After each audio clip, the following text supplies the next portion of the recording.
Thimmarajupalli TV నాకైతే చాలా నచ్చింది ఈ సినిమా. అంటే ఒక గొప్ప కథ, పగిలిపోయే రైటింగ్ ఏం కాదు, చాలా సింపుల్ స్టోరీ.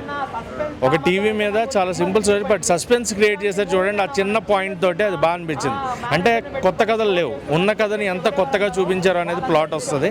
సో నాకు దాంట్లో ఇది బాగా అనిపించింది. అండ్ బ్యాక్గ్రౌండ్ మ్యూజిక్ చాలా బాగుంది. డైరెక్టర్ కథని స్క్రీన్ ప్లే రాసుకున్న విధానం చాలా బాగుంది. మునిరాజ్ నాకు తెలిసి has a bright future. And Kiran అన్న ఇలాగే కొత్త వాళ్ళని సపోర్ట్ చేస్తూ, కిరణ్ గారు, ఆయన కిరణాపురం గారు అంటే ఒక హీరోనే కాకుండా ఒక ప్రొడ్యూసర్గా కొత్త వాళ్ళకి, ఎందుకంటే ఆయన స్ట్రగుల్ ఏదైతే పడ్డాడో ఆ స్ట్రగుల్ ఇప్పుడు జనరేషన్ వాళ్ళకి ఆయన తరఫు నుంచి ఒక మంచి అసెట్ లాగా అనిపించింది.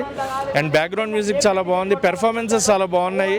సో నాకు మనిషి క్యారెక్టర్స్ కాకుండా, సాయితేజ అని కాకుండా నాకు క్యారెక్టర్ నేమ్ సతీష్ అని క్యారెక్టర్ నేమ్ గుర్తు, అంటే క్యారెక్టర్ నేమ్స్ ఎప్పుడైతే గుర్తుపెట్టుకుంటామో సినిమా అక్కడే సక్సెస్ అన్నట్టు. సో అది బాగా అనిపించింది. అండ్ ఒక మంచి కథ, ఒక intensive story, screenplay and suspense thrilling డ్రామాగా తీసుకొచ్చారు. సో అది బాగా అనిపించింది.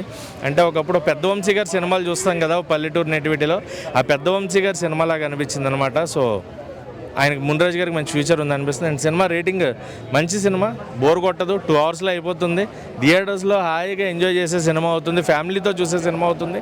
సో 5కి 3.5 రేటింగ్ ఇవ్వచ్చు.